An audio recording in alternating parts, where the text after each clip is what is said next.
Welcome to calm, dreamy sleep, a peaceful place where stories become dreams. Just relax and slowly close your eyes. Take a gentle breath in and let the day quietly drift away. If this story brings you peace, if you feel calmer, lighter, please subscribe and like. So let's start. You are sitting in a small cafe in a part of the city that feels like a secret. It is late afternoon in early summer. The air is warm, but not heavy, gentle, like a welcome. Although you are inside the cafe, in a way, you are outdoors too. The tall windows open directly onto the street. Your table touches the gray cobblestones of the piazza. This small square is one of the most beautiful in the city. Tucked away in the heart of the ancient quarter, it feels like a tranquil refuge, a place where the noise of the world cannot reach. Let the image settle like sunlight on stone. In the center of the piazza stands a fountain. It is not like other fountains. It is playful, imaginative, a work of art that seems to laugh at itself. 4 smiling boys surround its base. Each has an arm raised, reaching upward as if to catch something falling from above. And above them, bronze turtles tumble through the air, frozen forever in their descent. The boys rest their feet on dolphins, which pour water into carved shells, which spill into the wide basin below. The sound of the water is gentle, constant, like a lullaby that has been singing for 500 years. Warm and gentle, you take a sip of your cool drink. It is refreshing, perfect for the warm afternoon. On your table lies a guidebook. You open it to a page about the fountain, and there you find a story. A legend, a tale from long ago. It tells of a young man who lived in this very neighborhood. He fell in love with a girl, the daughter of a wealthy man whose home faced this square. The young couple wished to marry, but first, the young man had to convince the father. So, in the middle of one night, he did something extraordinary. He arranged for the fountain to be built, right here, in the center of the square. Workers labored through the darkness. Stone was carved, bronze was cast, water was channeled. And when the father opened his shutters the next morning, he could not believe his eyes. A fountain stood where none had been before, as if by magic, as if the night itself had gifted it to him. He was so moved, so impressed, that he gave his consent. The wedding took place, and the young couple lived, as they say in stories, happily ever after. You look up from the book. The fountain is still there, 500 years later. The legend may be only a fantasy, a dream that someone dreamed and others chose to believe. But that does not make it any less true, because the fountain is real. The love it represents is real. The way it makes people stop and smile, that is real too. You take another sip of your drink. The water trickles. The light begins to change. The sun is dipping lower now. The shadows lengthen. The warmth of the day begins to soften.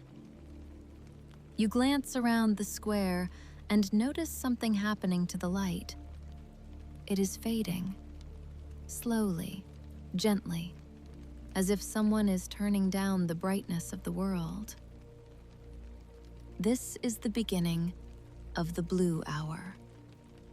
Atmospheric piano melody, like twilight descending. The blue hour happens everywhere on Earth, in every city, every village, every lonely stretch of coastline. It is the moment when the sun has gone below the horizon, but its light still lingers, transformed into the most beautiful shade of blue. But here, in this ancient city, it is something special. You notice the contrast now. Golden lamplight beginning to glow against the darkening streets. Little pools of warmth on the cobblestones. Some details fade into the encroaching darkness, others become more defined. Against the deep blue backdrop, the towers and domes and rooftop gardens stand out clearly. Even from street level, in these narrow, winding alleys, you can always catch a glimpse of the sky. Warm and wondering, you decide to walk.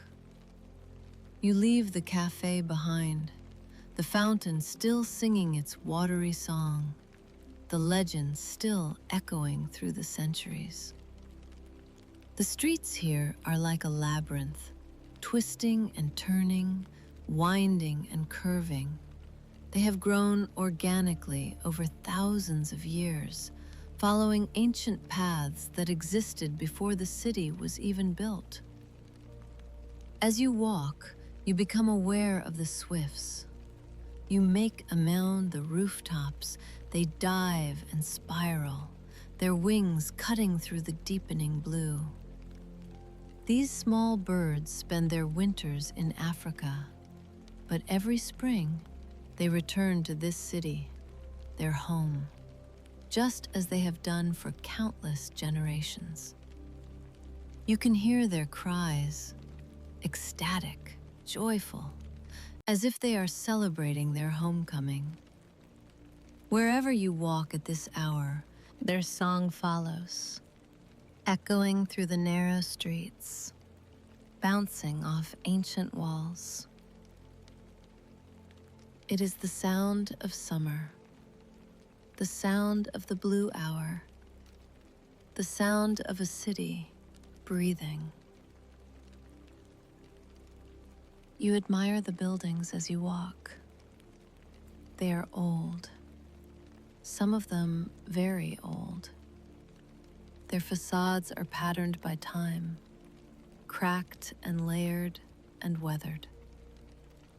In daylight, they are shades of red and orange and pink, the colors of sunset made stone. But now, in the blue hour, they are changing, turning silver, turning black, turning the color of shadows. Some of these buildings were constructed many centuries ago. You pass beneath a crumbling archway and notice, set into the wall, fragments of something much older. A piece of carved marble, the head of a small statue, the fluted column from an ancient temple. In this city, the past is never truly buried. It is woven into the present, recycled, reused, reborn. Builders long ago would take stones from ruined temples and palaces and use them to build new homes. That is why you find these fragments everywhere, peeking out of walls, embedded in foundations, hidden in plain sight. The Romans have a word for this: spolia, spoils, treasures from the past given new life. You stop to touch one of these fragments, cool marble beneath your fingers, carved by someone 2,000 years ago. You wonder who they were, what they thought about, whether they ever imagined that their work would still exist, still be seen, still be touched, so far in the future. Above you, a window opens. An old man leans out. His movements are slow, deliberate. He reaches for the wooden shutters and pulls them closed. It is such a simple thing, a small ritual, the closing of shutters at the end of the day.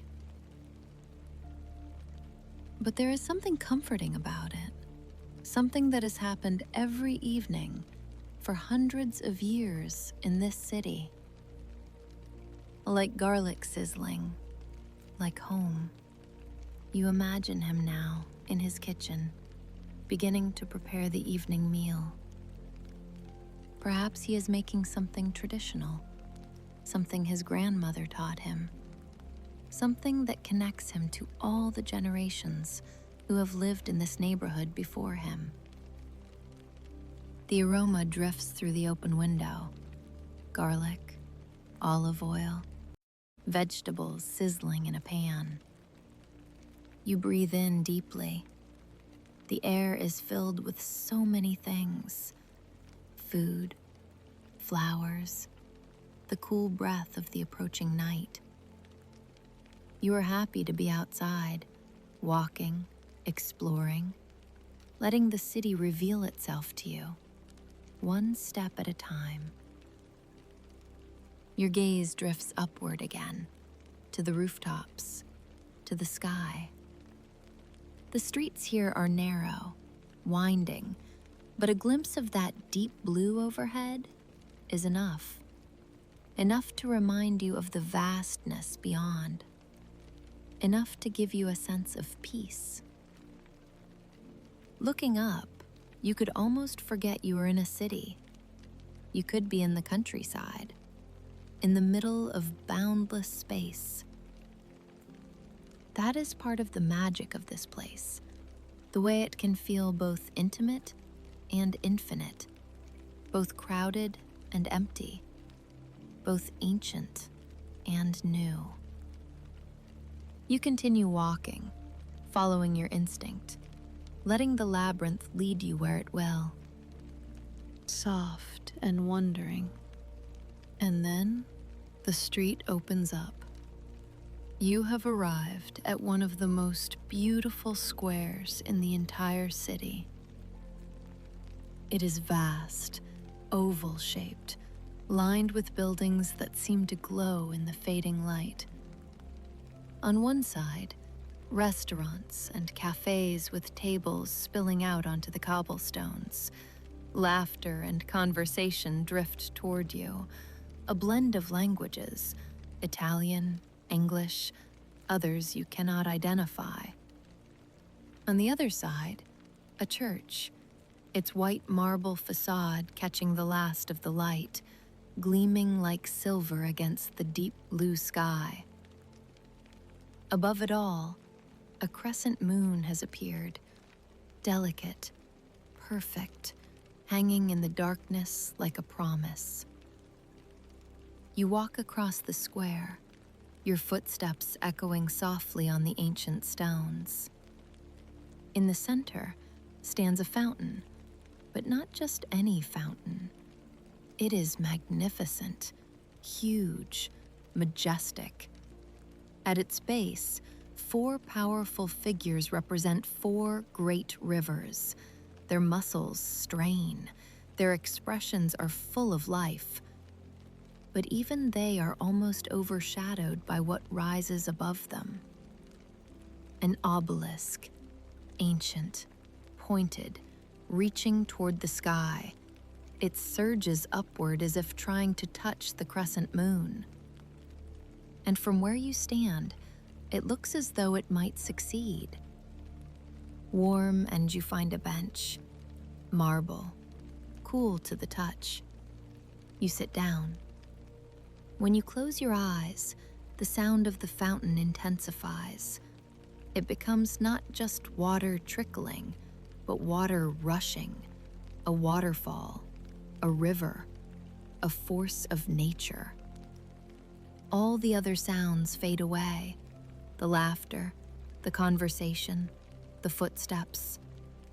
Only the water remains. This is another kind of magic, the way a city can hold so many sounds, and yet offer you the gift of choosing which to hear. You open your eyes. The blue hour has passed. Night has truly fallen. The sky is now black, strewn with soft gray clouds. The moon has risen higher and now shines fully, bathing the square in silver light. Beneath this perfect night sky, the buildings and monuments look somehow unreal, like the backdrop on a stage, like a setting for a play or an opera. For a moment, you could almost believe there is nothing on the other side of those walls, that this is all an illusion, a beautiful dream. But that is part of the beauty of this city, the way it blurs the line between what is real and what is imagined, between stone and story, between past and present. You stand up from the bench. You are not ready to stop walking yet. You leave the square behind and wander into the back streets again, letting yourself get pleasantly lost. Wherever you walk, it feels like stepping into the past. These neighborhoods have hardly changed at all through the centuries. You look up and see windows with open shutters, glimpses of ceilings with old wooden beams, ornate painted frescoes fading gently with time. The shops are closed now, but it is fascinating to peer through their darkened windows. You never know what you might see. A collection of intriguing antiques, an artist's studio with unfinished sculptures, a room that looks like a miniature museum. Gazing through the glass, your mind begins to wander. You find yourself daydreaming, imagining the stories behind each object. That marble statue, that tiny glass bottle, that ancient book. Are they as old as they look? Who owned them? What did they love? What did they lose? You reach the corner of the street and pause, enjoying the sense of peace and serenity. This area is busy during the day, but now you are one of just a few people strolling along, enjoying the calm. Across from where you stand, you notice something. A wide space between the buildings. An opening in the skyline. A gap like that can only mean one thing. You are near the river. You cross the street, then the next. You pause beneath a row of tall trees that overlook the water. You lean against the low wall and gaze down. The river flows far below you, moving at a slow, dreamy pace. It is not what you might expect from the central river of a great city. There are no boats, no bustle, just water, moving lazily. Occasionally a bird bobbing on the surface. It seems like something you might find in the tranquil countryside. You look to your left and you see something unexpected. An island in the middle of the river. Its size and curved shape make you think of a ship. For a moment, it almost seems to be moving toward you. You look again, more closely, and you realize it is another illusion. The top of the island is thick with umbrella pine trees. They sway and dance in the evening breeze. In the moonlight, the movement of their boughs makes it look as though the whole island is slowly drifting. This is a place of peace, a sanctuary in the heart of the city. There is a bridge that connects it to the bank where you stand. Ancient, stone, built more than 2,000 years ago, like footsteps on ancient stone. You walk toward the bridge, planning to cross. As you approach, you notice the statues on the parapets, four-faced figures watching over the river from both sides. They are representations of an ancient god, the god of beginnings, of transitions, of passages. They have stood here for millennia, watching the water flow, watching the city change, watching countless people cross from one side to the other. It is as though they are guardians, silent, patient, eternal. You cross the bridge, your footsteps echoing on the ancient stones. The island welcomes you, quiet, dark, peaceful. You walk through another moonlit piazza, past buildings that have stood here for centuries, past a hospital that has been healing the sick since the 1500s. And then you find something, a flight of stone stairs leading down toward the water. You begin to descend, one step, then another, then another. With every step, the noise of the city fades further away, replaced by the sound of rushing water. The river flows faster here, propelled by a kind of waterfall next to the island. Soon, all you can hear is its perpetual flow, and the occasional cry of a bird in the darkness. It is as though you are moving into another world, a world by the water's edge. When you reach the bottom step, you pause. You breathe in deeply. The air is cool, fresh, earthy, the unmistakable scent of the river. There are a few other people here, sitting quietly, appreciating the Tiber at water level. Along the stone walkway, there are chairs, simple, comfortable, waiting. You wander over to the nearest one, and you sit down.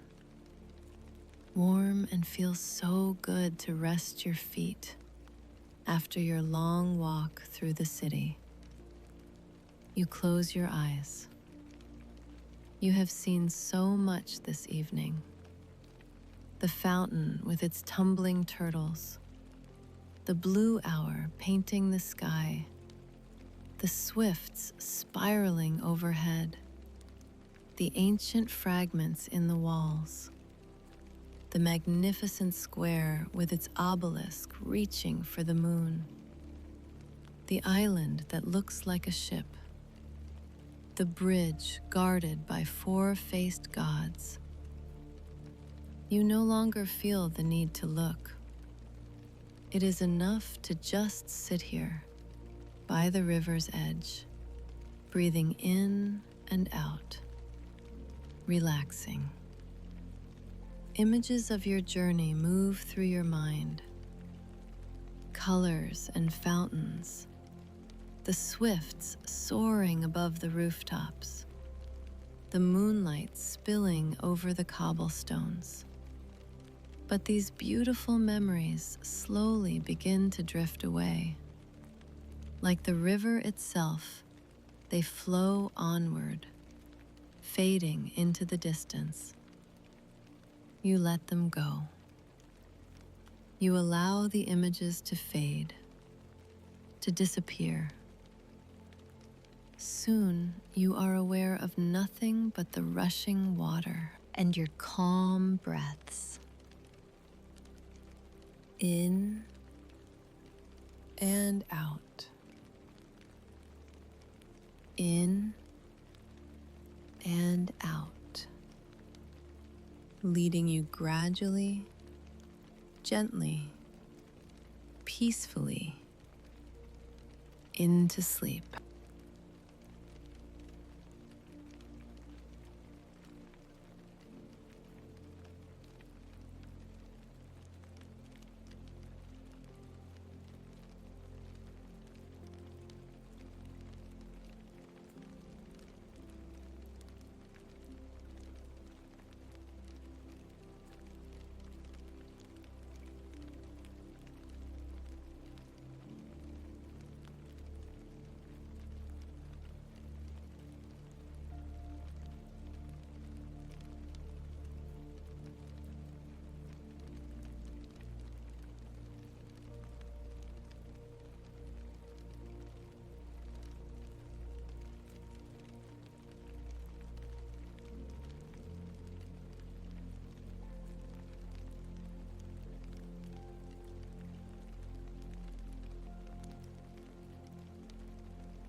Tonight's story is now gently coming to an end.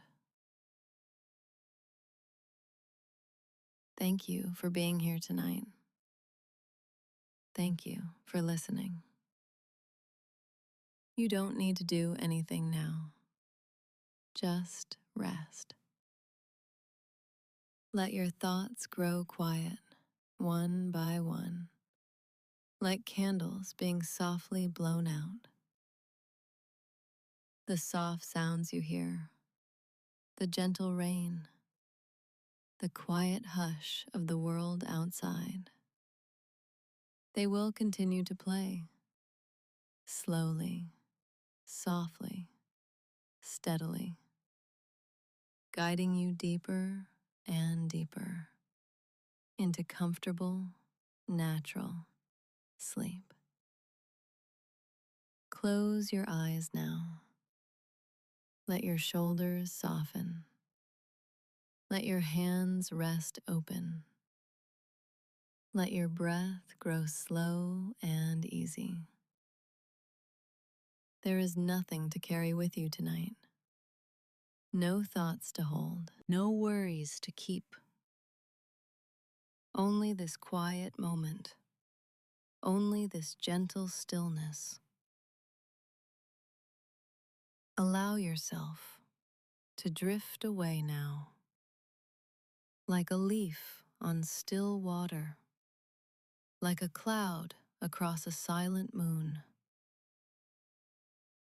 Deeper and deeper and deeper still. Good night and sweet dreams.